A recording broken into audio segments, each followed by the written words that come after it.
Today's July 11th, and I want to talk about Biden's plan to onboard people, ramp them into repayments. I want to share the Department of Ed's press release, as well as address some of these questions that I'm hearing from financial professionals that are lenders themselves. So if they're confused about this, I figured I should make a video around this. I also want to talk about the legislation that is being debated right now on public service loan forgiveness, specifically for healthcare workers in the state of California and Texas. I want to talk about that because state law in these states prevent hospitals from employing certain type of medical professionals directly. So they're contracted through private entities, and that has excluded a lot of the healthcare workers from public service loan forgiveness. Now there's legislation, rulemaking in place to help these financial professionals, especially in the states of California and Texas, so that they can qualify for public service loan forgiveness. So those are the two topics I'm going to talk about in today's video. So again, if you like content involving personal finance, you have student loan debt yourself, or you know those close to you, please like, subscribe, and stay tuned to our content, okay? We focus a lot on student loans, but also report on other financial topics. So let me go to the first topic I wanted to discuss. I'm going to put my face to the corner here. I want to talk about the fact sheet and the release that was about 15 days ago, but it's relevant to answering some of the questions and concerns. That's why I want to discuss it today. So the first item was somebody asked me, a lender actually, a high up person at a lender asked me, well, I heard that people still won't have to pay interest for another year, which is completely false. When repayment starts, that means interest starts accruing at the end of August, okay? Starting October, people are going to have to make payments, end of September, October. The servicers have about a month to 45 days to inform you of your payment, and interest starts kicking in the moment the administrative forbearance ends, okay? So I wanted to mention that. But I wanted to address, what does this 1 year of a ramp time mean? I want to address this because there's a lot of confusion and questions around it. So the department is instituting a 12-month, it's right here, it says this right here, 12-month on-ramp to repayment starting October 1st of this year all the way till September 30th of 2024. What does this mean? This essentially means they want to help financially vulnerable borrowers who miss payments not get into delinquency or have it negatively reported on their credit, placing them into default and being called by debt collection agencies. So literally what this means is interest will begin to accumulate. You're expected to make payments, but in the event you cannot make the payment, the servicers, the student loan servicers, will not negatively report non-payment, missed payments, late payments to the credit bureaus for a 12-month period. That is what it means. It does not mean you don't have to pay. It does not mean you should miss payments. It does not mean you should not plan to repay. It just means that if you happen to miss a payment, it will not be reported for this on-ramp period. Who knows what the reporting will be at the 1 year mark? So that's why I say do not take advantage of this by reporting a bunch of late payments. Then it turns out it gets reported. Who knows how this ends up getting executed, right? I do know that if you do happen to make a late payment, you can request that your servicer and or put a dispute letter in with the credit bureaus to take away that late payment.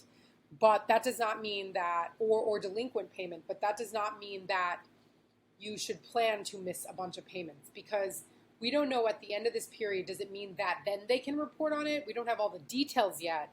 But, and then if you have to file a bunch of dispute laters at a later time, right? Just don't put yourself in a position in which it will hurt your credit in the future, especially if you're looking to do things like buy a home. So I just wanted to put that out there, because when the pandemic started and the servicers were not supposed to report late payments, they all got reported. A bunch of people got reported late payments. It dinged their credit by literally 50, 100 plus points. So we just don't know how this is going to get executed. There can be rules, but that doesn't mean every servicer follows them to the T, and that there's not going to be any negative repercussions if you don't pay, okay? There's not supposed to be negative repercussions. So I just want to put that out, that there's a difference between what's supposed to happen and what actually happens oftentimes, okay? So the actions reflect the president's belief that education beyond high school should be a ticket to the middle class. It also builds a unprecedented step that the administration has taken to make colleges more affordable. Okay, I don't know what steps they've taken to make college more affordable besides expand the Pell Grant, if that's what they mean. Okay, he talks about it here, expanding Pell Grant, fix the broken public service loan forgiveness. Another thing that goes into fixing the public service loan forgiveness program that I want to make sure to address includes if you have not filed, potentially consolidated your student loans and filed into the income-driven plans, along with filed into your employer certification for PSLF to get those payments counted. You should go ahead and do so before the end of this year, because the income-driven repayment waiver program is extended to the end of this year. That means all the payments you have not made into the program can get counted towards loan forgiveness, as well as counted payments if you enroll by the end of this year. So I wanted to put that out there because that's Biden's biggest initiative to fix the public service loan forgiveness program, okay? I'm going to link in the description to last week's video where I talk all about the SAVE program, okay? It is the attempt to lower payments, especially for lower to moderate income Americans, where if you earn around $32,000 if you're single, you will have a $0 payment, and if you're a family of 4, you can earn up to $67,000 before you have to make a student loan payment. That's really important information because that's going to be huge. And if you want to qualify for that program, you can go ahead and enroll into Revised Pay As You Earn right now. That will qualify you for the program when it rolls out in July of 2024. Okay, that is topic 1 I wanted to discuss in today's video. The second topic I wanted to talk about are healthcare workers in the state of California and Texas, okay? There is a lot of recognition. Let me pull that up as well.